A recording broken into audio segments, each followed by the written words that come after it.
Okay, hello, Los Angeles Film School. Welcome to the LAFS Fame Week crowdfunding panel, part of a titanic week of star-studded panels, talks, and general motley hijinks. There is a ton of stuff going on this week, great stuff that you should tune into. I don't know if the folks there are going to throw a graphic up or not. I can't see the feed. But allow me to introduce myself. I am Rylend Grant, and I am one of you, to be honest. Give me a second, I just lost my notes. I studied at the Los Angeles Film School back in 2004, and I have been a working screenwriter in Hollywood ever since. I have developed film and television projects with folks like Ridley Scott and J.J. Abrams and John Woo and Luc Besson and Justin Lin, just to name a few. In terms of my crowdfunding, that journey starts for the most part when I swerved into the comic book lane a few years back. So for a few years, I put comics in comic shops. You'll find a book called Aberrant, which is a sort of love letter to 70s paranoid spy thrillers. You'll find a dark superhero noir Banjax in your local comic shop. And I actually just last week released my new tokusatsu joint called Suicide Jockeys. But the comics business hit a very interesting bump over the last 18 months, like many businesses did, a huge, massive, mountainous bump called COVID. And that meant that comic shops closed, and that meant that comic publishers sort of ceased operations for a while. And when you are a comic creator and you have all of these titles in the pipe and you're looking to get them into hands, you need an outlet. And some friends of mine said, hey, you should come on a Kickstarter and you should sling your wares there. And so I did 3 Kickstarters over the course of about a year, 2 for a comic book called The Jump, which is a sort of dark thriller set in the world of astral projection, and a Fargo-esque crime drama called The Peacekeepers. And I raised over $60,000 on Kickstarter to fund my books. Now I can talk backwards and forwards about doing comic book Kickstarters. This should necessarily be a more film slanted panel. And so what I have done is I've gone out and I have gathered some close friends who are experts at crowdfunding, crowdfunding films in general, but on Kickstarter specifically. And so why don't I go in and why don't we go ahead and bring them all on right now? Go ahead and pop on, guys. Turn those cameras on. We have David Abalone, we have Ryan Colucci, we have Liz Moe, and Dawn Jones Redstone. How you guys doing? You're good. Good. Okay, so let's just go around the wheel right now and introduce ourselves. Let us know who you are and what you've done, what you've kickstarted. Abalone, you are first up on my left here. So why don't you go ahead and take the wheel? I'm David Abalone. I'm a filmmaker and comic book writer, and been making independent films since the late 80s. Sorry.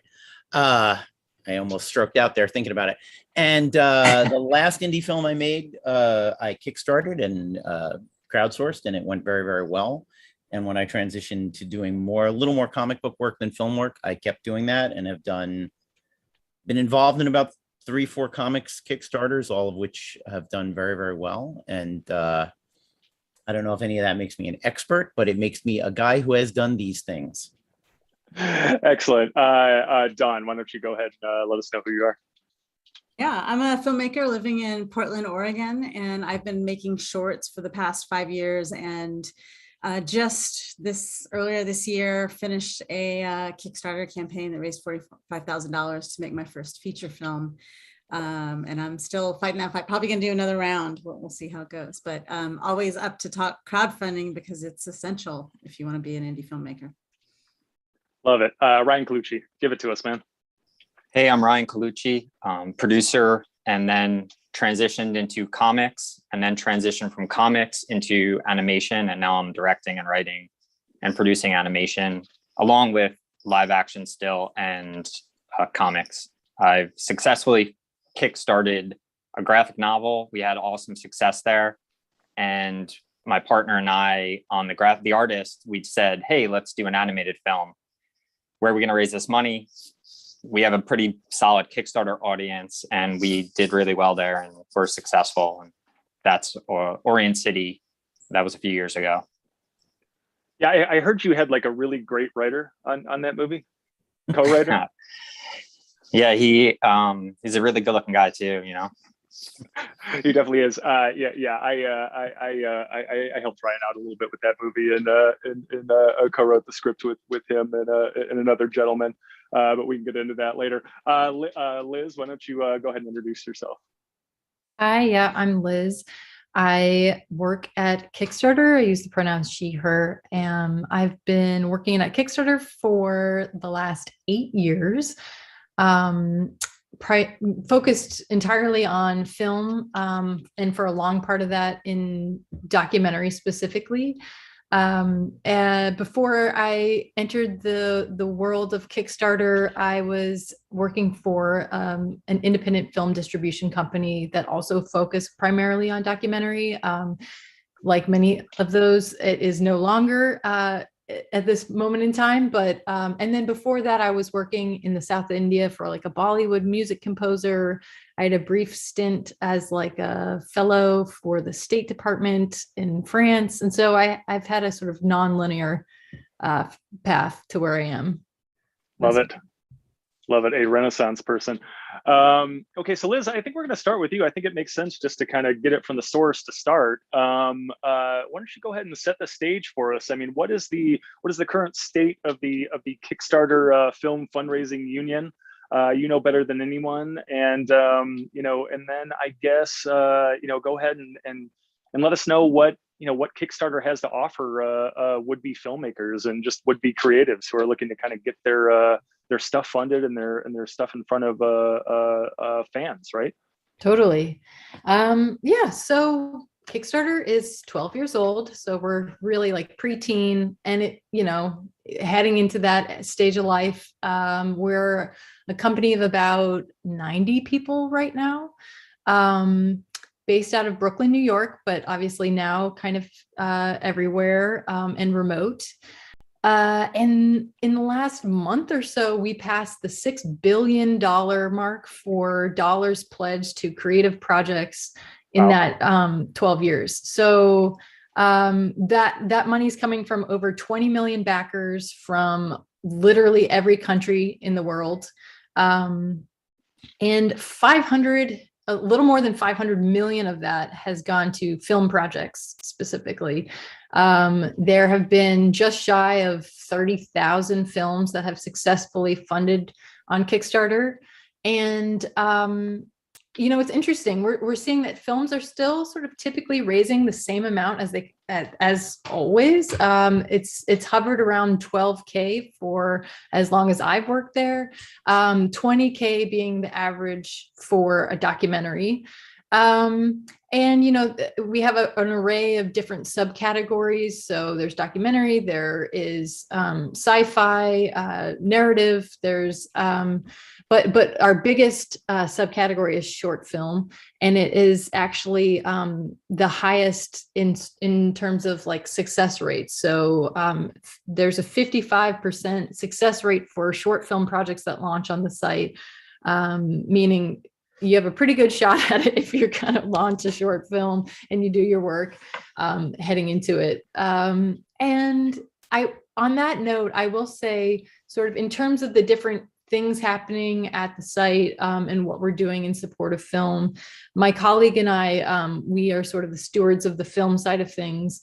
In the last 2 years, every year in March, we have been supporting short films. Specifically, we're calling it Long Story Short, and during that month we've got the buy-in of everybody on the company, at the company, to fully support short films in every place we can. So on the homepage, in all of our newsletters, all the time throughout that month, just drawing as much sort of attention and space to those campaigns as we can. And we see a huge lift in terms of success rate during that month, and also average amount raised for those campaigns, and numbers of projects launching in general.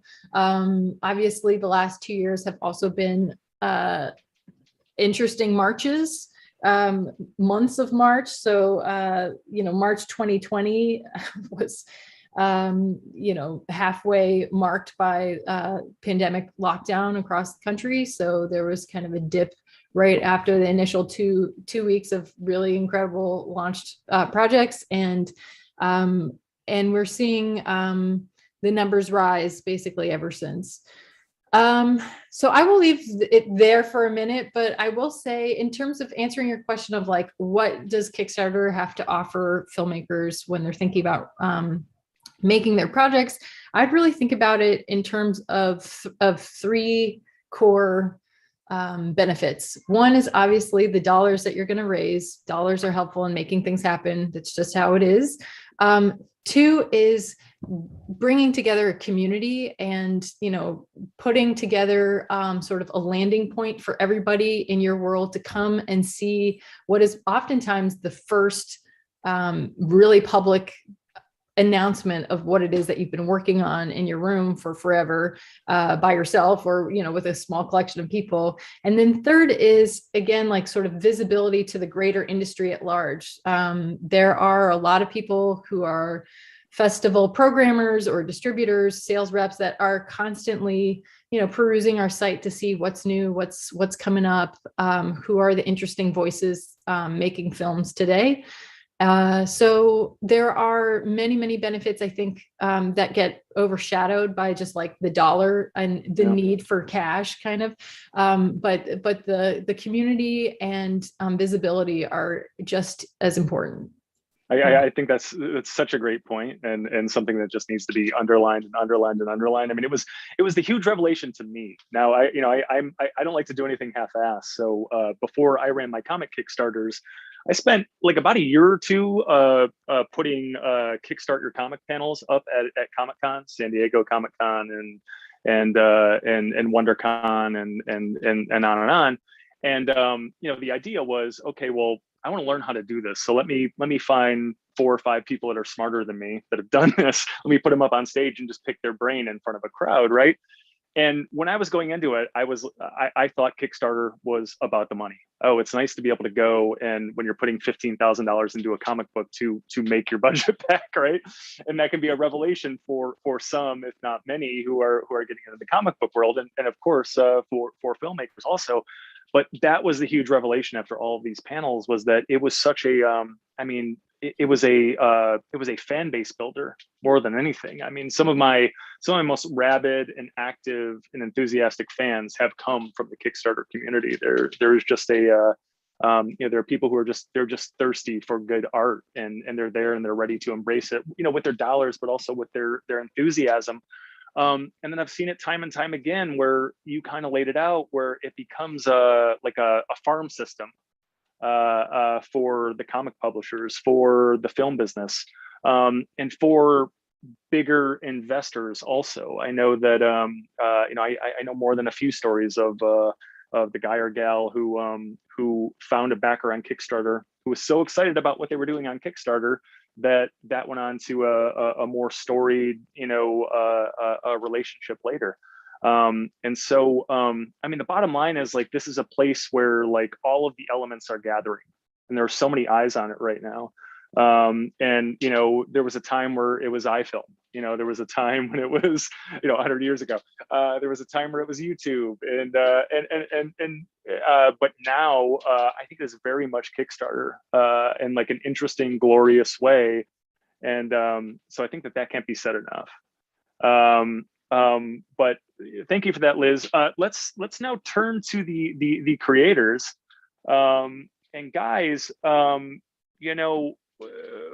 we heard from the folks at Kickstarter in terms of what the site has to offer us creative types, we filmmakers.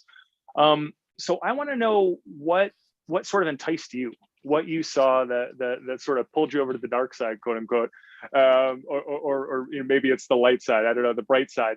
Maybe that's a better way to say it. But let's hear your Kickstarter stories. How did you how did you get roped in? What enticed you about it? And then kind of how did it go? And feel free. I know, like, you guys have had some similar experiences, so feel free to ask each other questions and interact and build on each other's points. I think that we'll get the most from this panel if that's how it goes. Dawn, why don't we go ahead and start with you, because you have built a very, as I said, interesting and energetic and enthusiastic fan base on Kickstarter, and it's really you kind of become a force there. So I'm interested to hear, like, how and why that happened.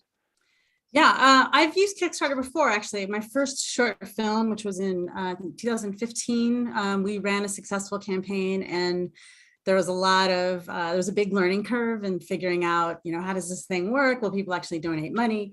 But I guess before getting into the particulars, I think you said it earlier, that there's this decision about which platform, but even before that, there's just this acceptance that you were going to have to crowdfund, and getting over the mental hurdle of what that means, because I think a lot of people are scared to do it. And honestly, I think that's like the single most important thing that we could talk about, is because there's so many people that have dreams and want to create something. And yes, I'm shouting out to all the women and people of color who might be watching this also, whose voices we need right now so much, that you have to overcome whatever it is that's holding you back mentally to take this step, because it's so important, and people will support you no matter what you think. And one of the things that I sort of unlocked for myself in being able to take this step was that thinking about, like, if I had a friend whose art I loved and they were nervous about doing any kind of crowdfunding, I would tell them, no, you need to do it. You need to believe in yourself to do it. And I just realized that I'm that friend, and that I needed to be willing to do that for myself,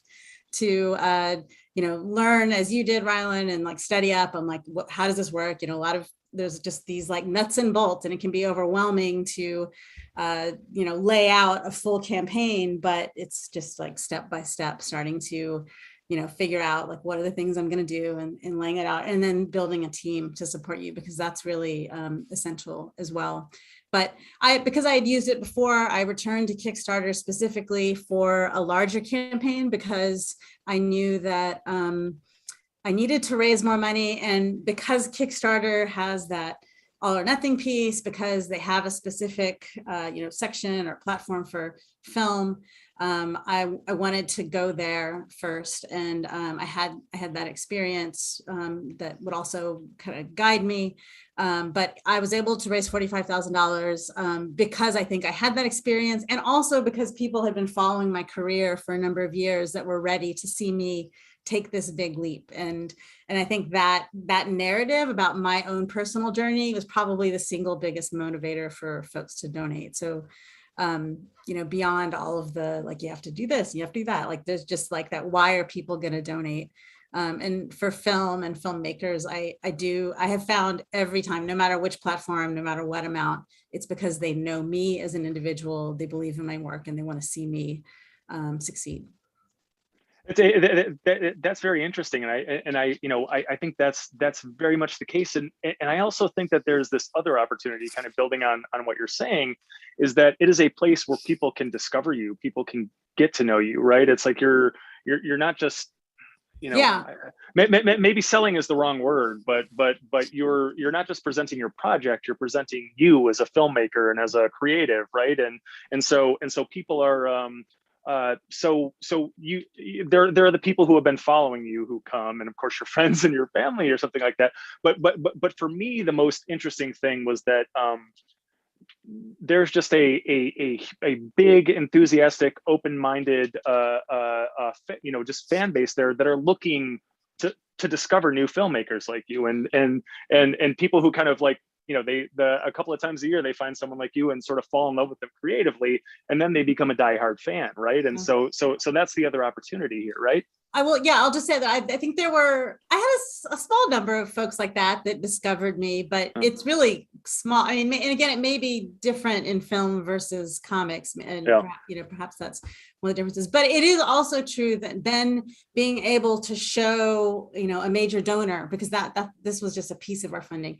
Hey, we had this many people back our campaign, and on a platform like Kickstarter where it's a known entity, and like seeing all the work that we put into it, because they assume, how you're doing your campaign is potentially how you're going to manage a large project that is an indie film, a feature film. So being able to showcase that afterward has also been a part of it. Like, I think that's what you were touching on earlier. Yeah, it's such an interesting. I mean, you sort of made the comparison without hitting it at the head. Like, doing a Kickstarter is like making another film, right? I mean, it is this massive production, and there's so much that goes into it. All great points. Abalone, give us your Kickstarter story. What got you in, and how did it go? I do want to talk about the prehistory before Kickstarter, and what an incredible bummer it was trying to raise money for independent films in the 90s. If I ever write a book about that period, the title of the book will be "The Wire Transfer from Hong Kong Isn't Coming." Because the number of times I was promised, oh, yeah, no, we'll give you money to start pre-production. We're waiting for a wire transfer from Hong Kong. It was always Hong Kong. It was never Switzerland. It was never Brazil. It was always, for some reason, I think people thought it sounded intriguing and, classic American colonialist, Orientalism. Oh, it's Hong Kong. It's mysterious Asian money. You're going to love it. So horrible. And, you'd take these meetings with these horrible people who you were told could give you $1 million or $500,000. And the thing that's really important, and Dawn touched on it, first money is the impossible thing. The number of times, even in the 90s, it was like, we'll give you $1 million if you can get $1 million first. And it's like, well, but you could be the first $1 million, and then that would be easier to get. That logic never worked. Rich people always they don't want to give you their money. They want to tell you about another rich person that they will connect you with that will give you money. All of this to say, good luck. You're in luck, kids. This is over now. You don't have to have lunch with all of the horrible people I had lunch with in the 90s trying to raise money for a movie. And what Kickstarter does for you is it is that first money. And after I had made a bunch of movies, and I met someone with a really good script that I liked, and he asked me to produce it because I had produced a movie that he'd enjoyed called True Loved, which played at Outfest, I think. And he wanted the same director from True Loved. I was like, great, I can get him. And we tried the traditional ways to raise money and hit dead ends. And we got some actors to sign on and still hit dead ends. And then we sort of went, okay, what's the smallest amount of money we can ask for on Kickstarter? And this was maybe a year or two into the existence of Kickstarter. I feel like the release date on that movie is 2013. So like we must have started in 2011. And it was the same thing. We raised, I think we set a goal of $70,000. And we did something, I don't know how many people do this. We did one raise for production and another raise for post-production. And my logic was, that, yeah, you're going to the well twice and people might not, but you tell them you're going to do it. You say, this is the production money, and later we're going to need post-production money. And the thing about the post-production money part is you get to show people the movie. You have some of the movie. And also I'm a film editor, among other things. So I knew that even if we raised nothing for post-production, I would painfully cut the movie myself unpaid, and it would all kind of work out. But as it turned out, we ended up raising about $100 and change thousand through Kickstarter. And then we did the post on Indiegogo and got about $50,000. That all, I wouldn't use Indiegogo again. That's another conversation down the road. Things have evolved since then, but we did get that. You talked about people investing in you as a filmmaker and as a person. We got fans of our director. We got people who had followed my career. We got people who had followed the actor's career. I will say 2/3 of our cast that we talked about in the first Kickstarter campaign were not available when we went to shoot the movie.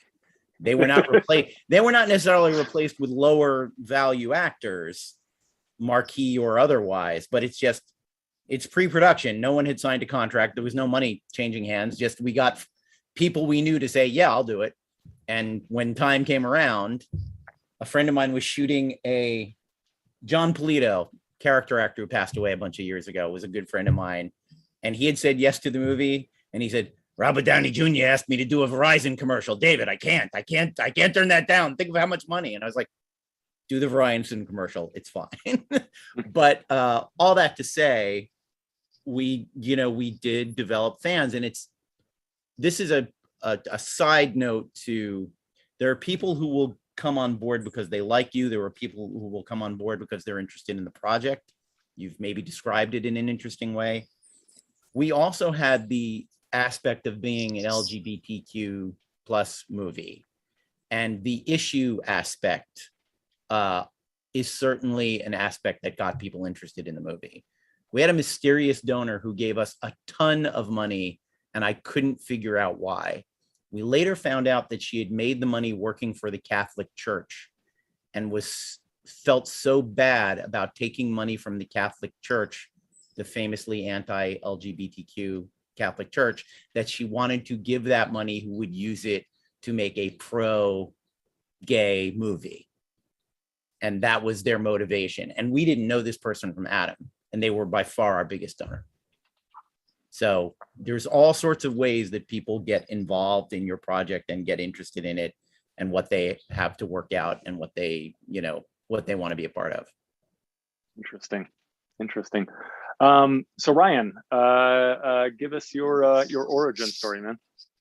I think I have a slightly different sort of starting point for getting into crowdfunding than everyone else so far. Because I started producing, and I started with bigger budget films, and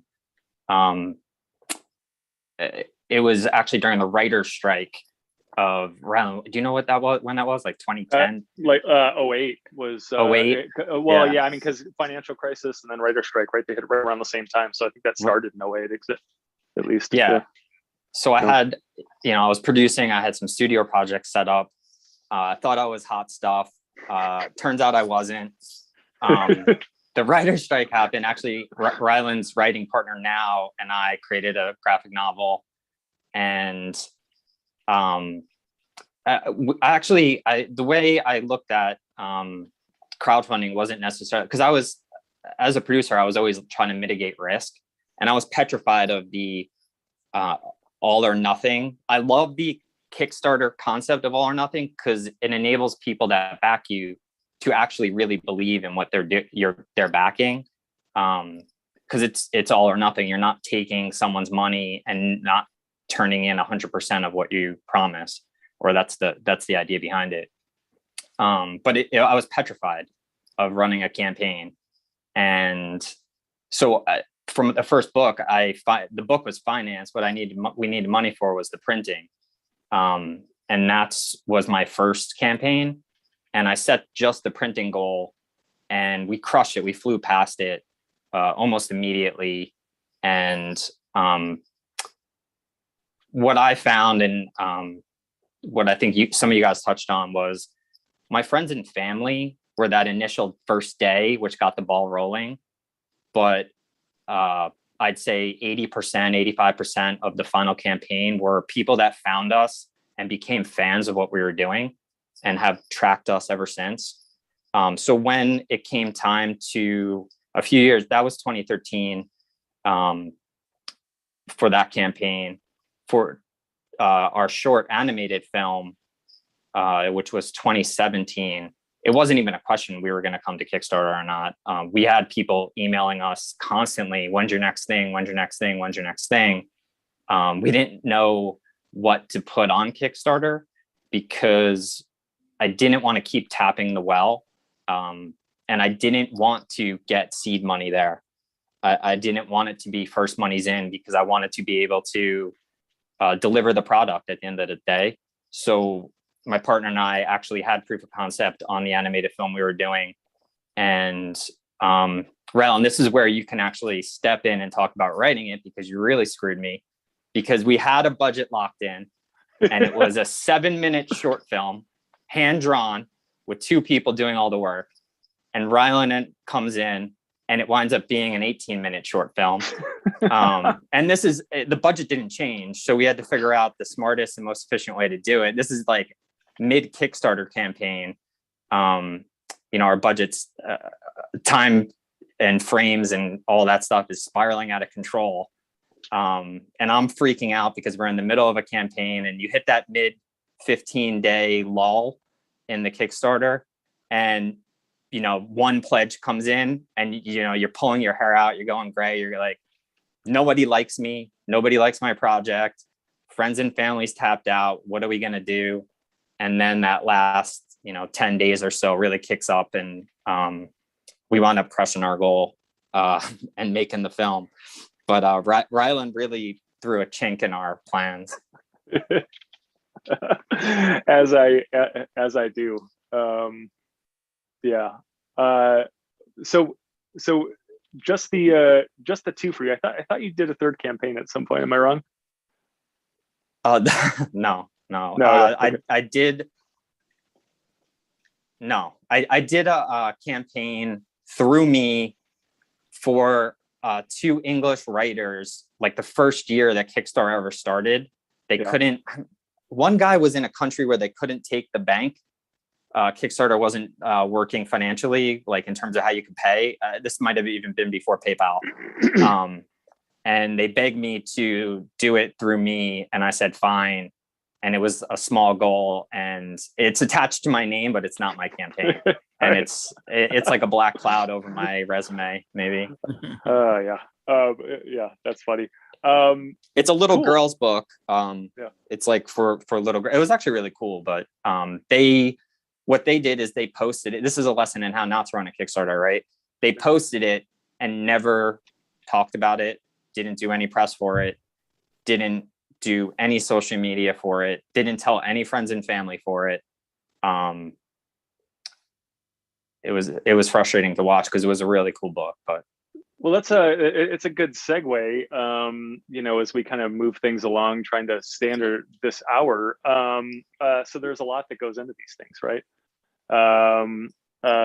And so I guess I want to know, like, big do's and don'ts. If you're going to, you're looking to launch in a month, what do you have to have lined up? And what are the things that are going? What are the mistakes you could make that you can avoid, with a little planning right now that will leave you dead in the water? Liz, again, I have to imagine you're an expert on these things. You've seen so many of these campaigns go, you've seen them thrive, you've seen them die. And the Kickstarter crew gets together every day and talks about how and why these things happen. So what are the pieces of advice you have for the filmmakers watching? What do they do and what shouldn't they do? So the planning kind of takes like a twofold thing. You're going to want to put together your project page, and make sure all your ducks are in a row, your project video. If you're making a film campaign, like, definitely have a project video. And it should be pretty good. It doesn't have to be like slick trailer, but it should be watchable because this is a representation of your work as a filmmaker. So, all the different pieces of your project page, and there are some nuances in that, like figuring out what your goal size is. And that's, I think, maybe the trickiest piece of your project page. You always need more than what you're going to put at that number. So distinguishing like, okay, what's the cutoff, how you're determining that, all those things. And we could have a whole other discussion on that, and I'm happy to go into that, but just sort of overview stuff like put your page together. And then the second thing is, put your outreach strategy together. And, obviously those intersect, like the rewards you're offering. You should have people in mind. You're like, why would this be an interesting thing for somebody that is going to support me? But really, really, I think the thing that gets forgotten is like the outreach plan. And you can think of it, like you said at the beginning, like a production schedule, almost like this is the 30-day like day by day plan, and these are the places I'm gonna contact for public, like for media or publications or anything like that, or this is my core group of people that I know are going to have my back, and I'm going to ask them to support right away. And just sort of your strategy in as soon as your project goes live in getting the word out. But I always like to kind of root that in specifics. So like anybody like Dawn, the specific game plan that you put together, I think is really more interesting than sort of the broad sweeping like do's and don'ts. Yeah. Okay. Let's think about I'm trying to think of like the early days. Well, basically I had a team. That was the biggest difference between when I did it the first time and when I did it again for a larger sum of money. Because we knew we were going to go for more.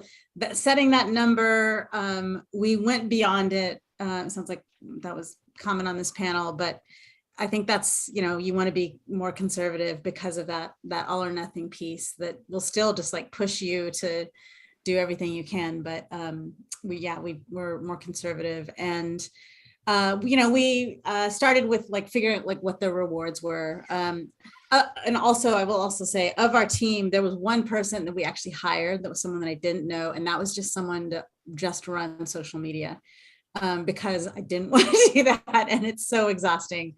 And so bringing that person on board and getting them up to speed was totally worth it, though. Running all across all channels, interacting with everybody, getting other folks to post, like they just focused on that alone, and that was a huge help. I asked you a question, Dawn. Yeah. How did you find that person? I asked around. The person that worked with us was someone that connected with the film in particular, and then also knew our star and had worked with them actually in a political capacity. So they had experience more in the political realm, but because our film also has, a political connection, it was a really good fit. And I think to me, like, that's something I look for my crew as well. Just like I want people that believe in what we're trying to do and connect with what the project is about.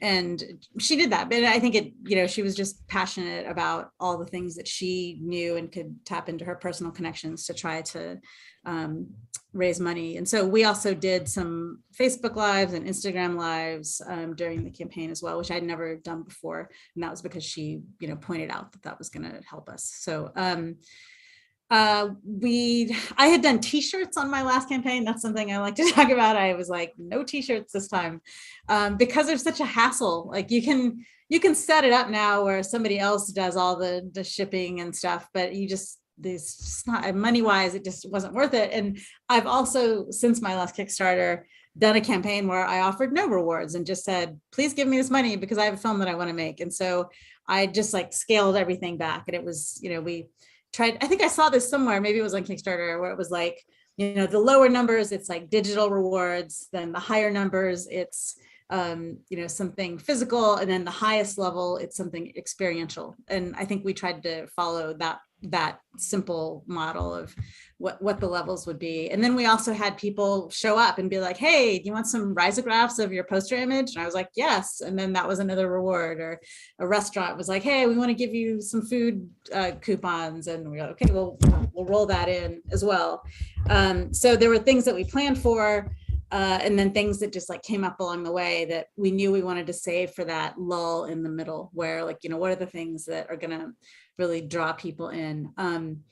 So, and I feel like the t-shirt thing or other kind of physical rewards like that, there are people that will donate to get the thing. But again, we were really relying on people that were donating more to just support us.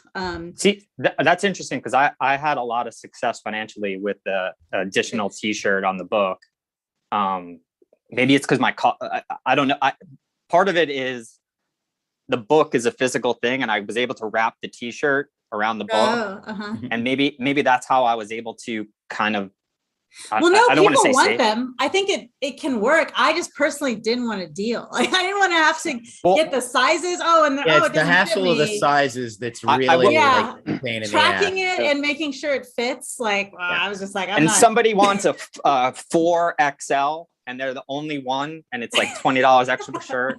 I made the biggest mistake ever, I will say, for my graphic novel. We thought we were so cool. We had 4 different t-shirt designs. And it's successful and people want them. It's just how much of your time and labor are you willing to spend? And I was just like, no, I don't want to be doing this. I just want to make the film. So I tried to, that was just something I chose to do differently. I decided I wasn't. Maybe I'll do it for the next campaign because it's something new that we didn't offer before that I know people want. So the pricing of those things is a serious do and don't. I've seen people making films and like the DVD copy is $50 and you're like, no, man, it's not. It really, no one pays $50 for a DVD. It has to be at least a little bit. And we all know it costs $1.50 to manufacture a DVD. It's not like the most expensive thing in the world to make. I've seen campaigns where the digital rewards were more expensive than the physical ones. Like I've actually seen people make that mistake. How do you not know that the digital reward is free money? You can price that really, really low. It's pressing a button and emailing something to someone. Yeah, you need to apply some common sense when you're pricing things out, and like don't do 4 designs of a t-shirt. Don't. Well, here's the thing: is like common sense gets you a really long way, but also like Kickstarter has been around for, did you say 12 years now, Don? There is a long history at this point of people who have done this very well. So you go out, you look at other campaigns, right. You can look at the campaigns of anyone on this panel and they've done it well. And over time you see how their campaigns change and whatnot. And I mean, if I learned one thing in the comics business is just go and do what other people have done that has worked. Of course, you got to make it yours and you got to put it in your voice and all that stuff. But there were just people that did it really well. And so why reinvent the wheel?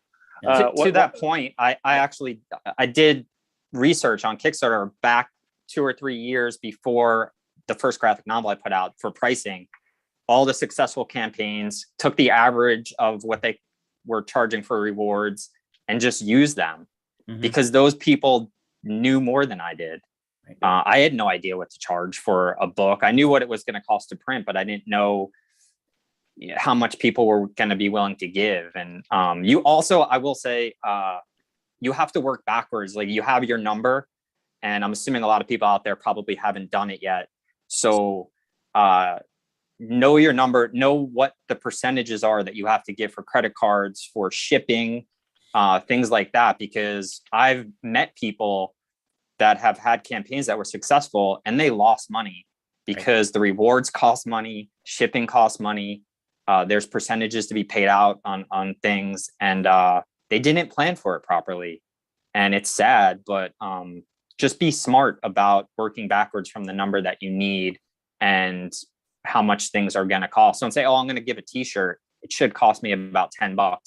Figure out exactly who you're using to print the shirts and how much they're going to cost, and everything from the DVDs to who your digital distribution platform is, because they charge a percentage.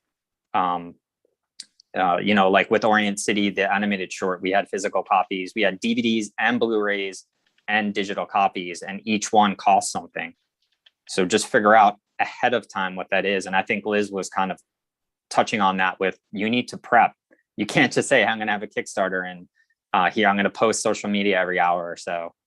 And prep for, I always say, you know, there's an expression Ulysses Grant used to use, which was catastrophic success, which is, you know, it's that thing of the guy who didn't calculate shipping and manufacturing and succeeded and failed.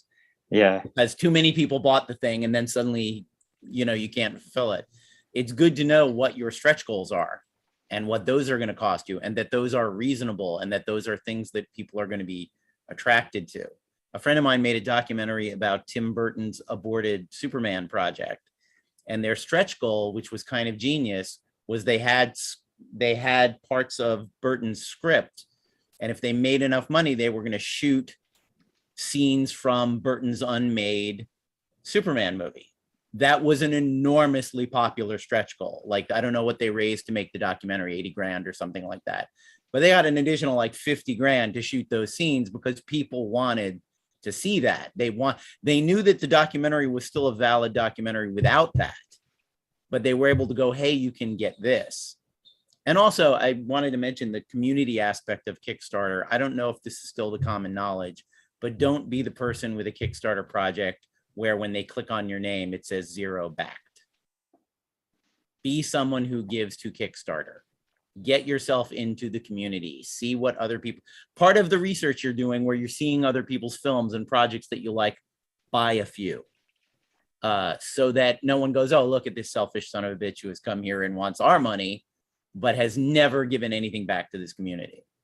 Well, yeah. Go ahead. Sorry, Fred. I was going to say, to add on to that, whenever you're, I can only speak to what I've done, and I got positive feedback on social media for it. I never once posted my Kickstarter campaign and said, give me money, or my project's live, donate now. It was always, I posted an image from the film and a sketch, a million different things, and linked to the campaign.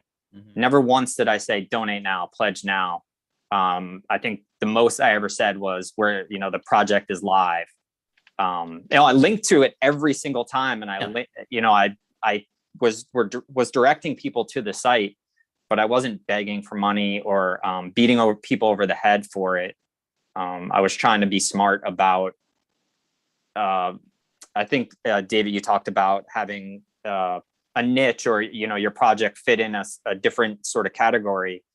Mine was samurai spaghetti western, so it was a very specific thing, and it was hand-drawn animation, and so I really leaned into that, and I tried to be specific with what I was posting, but always pointing back to the Kickstarter.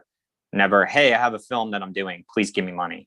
Well, this is another good segue. We have a question from the students that says, what are some other creative ways to get the word out about your project outside of social media and email and whatnot? And I think that's a great, and I think baked into that question is, how do you, we'll all be pretty confident we can get our friends and our family to show up, right? But how do you break through that wall and get beyond that, right? A lot of times friends and family, they're not going to get us there, right? So again, Kickstarter has this this audience, this fan base. How do you tap into that? And what I want to, my answer is this, and I'm going to go back to something that Dawn was saying. Dawn was saying that this is very much like she's basically saying that Kickstarter is team ball, right? You can't really make a film on your own, right? It takes an army, or a well-tuned team of individuals. It's the same thing here. I mean, Kickstarter is very much like making a film, and some of us are not good at doing some of this, at going out and selling, at bringing people in, right? Some of us are writers who hide out in a room full of toys and bang on the keyboard. And so we need outgoing producer types to go out and do this for us, right? And so I think building a team is the right thing. And for me, the key to promotion on Kickstarter was so as a writer already, I have a social media following, I have a fan base, right? But as you build a team, every team member has their family members, has their friends, has their social media following, right? And so you are tapping into their fan bases. There are great podcasts out there for comic books, for movies, and they're hungry for guests. They rely on people like us to come on the show every week, so they have something to talk about and something to get in front of their listeners, right? And so you go on a podcast and you talk about your film enthusiastically, and then suddenly the 5,000 people who listen to that podcast become potential fans for you. And that was always the key to me, is finding different ponds to swim in. Okay. It's almost like going and selling Avon or something like that. This is a bad analogy and I apologize for it, but you sell to all your family and friends, you've tapped that out. So now you need someone new to introduce you to a new group of people to put your wares in front of, right? And if your wares are good, if your film is good, if your comic book is good, then people are going to get excited about it. And if they see that you're excited about it, they're going to get excited about it, and they're going to want to go along. Dawn, go ahead. Well, yeah, just a little bit to how to expand your audience. So there's a few things that we did. One is on Instagram, we followed everyone that was following any of our key players. So that's just a way of like letting people know that you exist. Anytime we posted about all of our crew, every time we put a crew member in on Instagram in particular, we tagged them. And then that also brought in new people, especially, they're like, oh, you're talking about my friend, or, oh, you're talking about someone else that I already follow. That alone, like just those two things brought in a lot of people. People also just loved like seeing what we were doing and like who we were bringing on board. So that's why that social media piece was so big, because it really expanded our audience in a way that we couldn't have if we were just posting without connecting to the followers of people on our team. Yeah, so that's one. That's a great one, and sort of building off that, Abalone's point about becoming part of the Kickstarter community. I mean, I know that we comics people, we really stick together, and whenever Abalone has a campaign, the 500 people that backed my last campaign find out about it immediately. Day one, it's like, hey, my good friend here has a project you should look at. And again, like, my audience and Abalone's audience, they cross over pretty well, right? And so that becomes a thing. And so if people on Kickstarter, if the creators on Kickstarter know that you're going to be there for them, they're going to be there for you, and then you guys all prop each other up, right?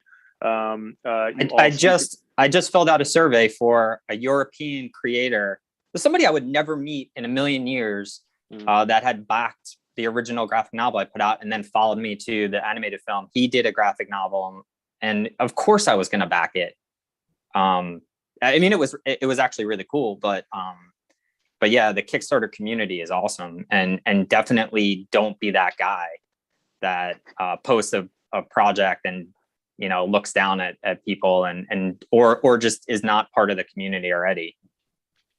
I will say that it's also just helpful to know what the experience is to be a backer in general, because it's good to know what you're asking your friends and family to sign up for and to do. And if you have no experience with that interface, like with the, how to do it and what the cadence of Kickstarter emails are from after that, if the project creator posts updates, that comes into your inbox, just like real basic stuff if you've been part of it. But if you've never backed a campaign, you would never know. Right. It's just useful to know what you're asking people to do more than anything, I think. You should watch a baseball game before you try and step on the mound and throw a couple of pitches, right? I think that's really good. I did want to say there are other places on social media to look for affinity groups that might be interested in your thing. You have to take a very careful tone. You can't be a carpetbagger. If you've got a horror movie, you don't want to join a horror movie forum on Facebook and have your first post be, I got a horror movie Kickstarter. All of you people should give me your money. You join, you read threads, you respond to a few things, you make yourself a member of the community, and then you humbly, kindly say, oh, by the way, kids, I got this thing that I'm doing. And yes, is this an incredibly time-consuming thing? Absolutely. but you're building an audience, and there are people out there who are naturally going to be interested in what you do, and they will never hear about it. Like, what did you say? Ryan, yours was a samurai Spaghetti Western. Spaghetti Western thing. Those are two very well-defined genres.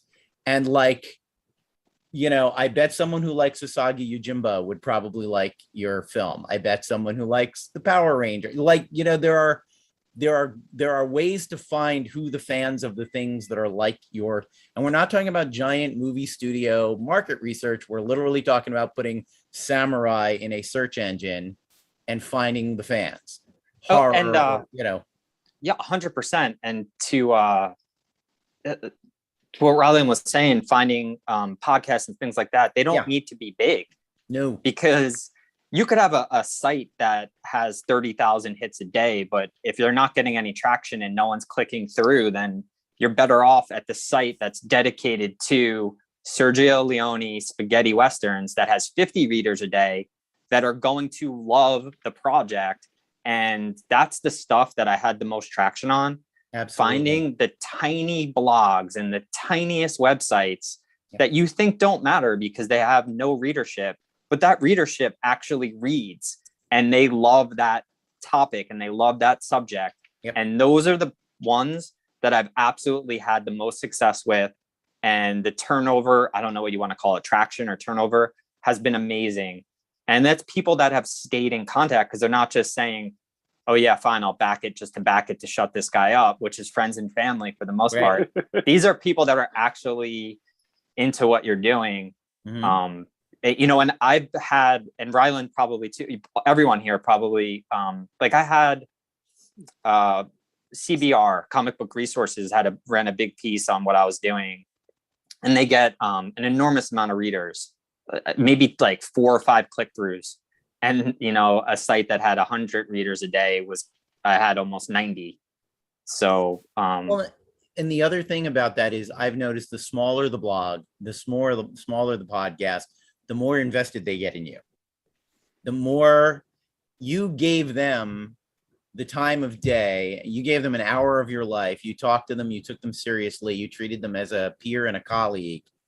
And honestly, a lot of them don't get that a lot. They get talked down to a lot. They don't get great guests all the time. If you go on and you're a guest and you are kind and you are thoughtful and you are engaged with them, they will promote your stuff till they are dead. They, you know, like I have noticed the kind of devotion you get from people that you were just simply kind and considerate to and took them seriously as, you know, press is possibly too strong a word, but you took them seriously as people with a platform that you were interested in engaging with. They then turn that platform over to you. And you're absolutely right. A site with 1 million visitors, they're not all reading the article about your movie. A site with 100 visitors is only reading the article about your movie, only hearing the interview with you. And that's the only content on there for a week. And those people need content. Those those sites and That's the other blogs thing. need interviews. They need content. It's hard to start a blog about something and constantly be updating it and posting. So you're giving them something to post and interact with and offer an interview. Don't just say, hey, feature my Kickstarter. Or, say, hey, I'd love to do an interview with you. Or can I do as simple as a top 10 list of, you know, my favorite Western films and explain why and things like that. And like you said, just be a human being and treat them with respect, and they will wind up going out of their way to promote your stuff. Be a human being. I love that running a Kickstarter campaign is forcing all non-humans to just be human so that they can have their stuff posted on small blogs. It certainly has in my case. I feel like we could talk for another hour about this stuff. It's been great fun, but we are up against it here, up against the hour, and we have more amazing Fame Week coverage for the LA Films School students coming up. So we have to step off the stage, but I would like to close. Just remind us who you are, tell us where to find you and what you're up to.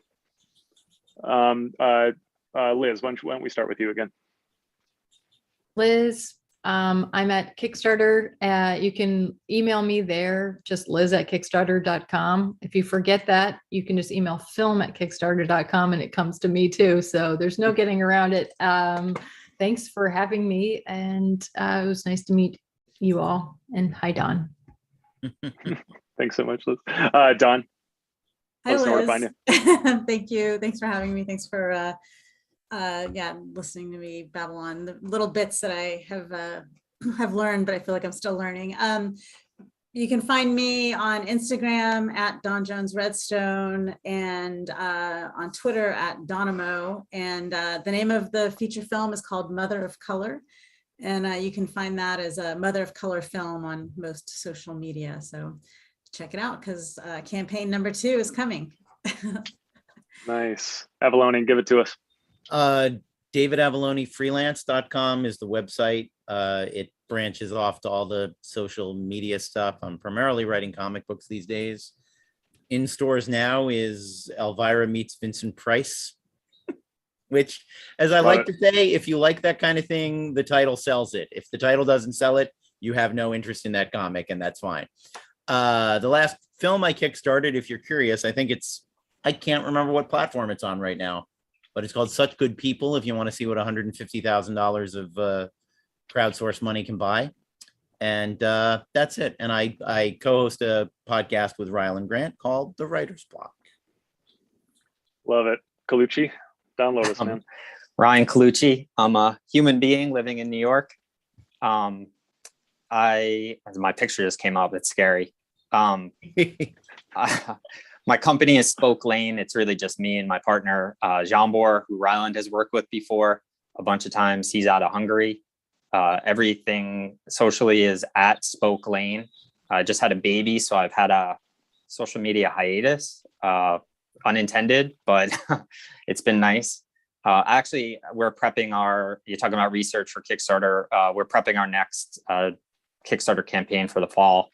It is a children's holiday book that's should be fun. And then one thing I want to add is, Liz, I think you even said that on Kickstarter in the community, there will be people that will reach out to you and expand your kind of universe. And with Orient City, that happened. Robert Rodriguez reached out, and people like that found us, and it's just incredible. It's an incredible platform, and I can't thank the people at Kickstarter enough. Like, when they choose you for the film of the day or what your editor's pick, it's like the coolest feeling, and it makes you feel like you're doing something right. And so thank you for that. Love it. There's a lot of love in this room. I am Rylend Grant, still struggling to be a human being. Oh yeah, they just put the graphic up. My comic book Suicide Jockeys, my bonkers tokusatsu joint, just hit comic shops this week. So in a nutshell, Fast and the Furious meets Voltron with an extra dollop of heart and soul and love. Most fun I've ever had making a comic book. So go out and get that.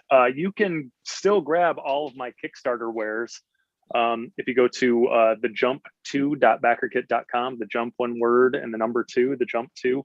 You can find your copies of the Jump, my astral projection thriller, and my Fargo-esque crime drama, The Peacekeepers, as well as signed copies of my comic shop books, Aberrant, Banjax, and probably Suicide Jockeys now.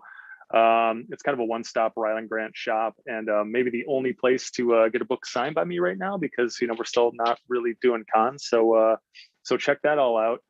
I am on all forms of social media at Rylend Grant. It is RYLENDGRANT. I always spell it because it's not a real name. My parents kind of drunkenly arranged letters and saddled me with it, and so now I have to spell it for you. But yeah, so check me out there. Everything I'm up to is dancing on those pages. So thank you for joining us. I keep waiting for them to throw the graphic up, but you have amazing Fame Week stuff happening. This is just the first day of Fame Week. There's more to come today, tonight, later, and for the rest of the week. Enjoy it. I am so glad to have been a part of this. It is always great to come back and hang out with you guys, even if it's virtually. Hopefully next year we can do this, in the big auditorium there. It'd be nice to get back and actually see some smiling faces and shake some hands or bump elbows, whatever we're doing these days. But thank you guys so much for coming and downloading us on the fun and excitement and hilarity that ensues on Kickstarter and the fundraising goodness. Take it easy, guys.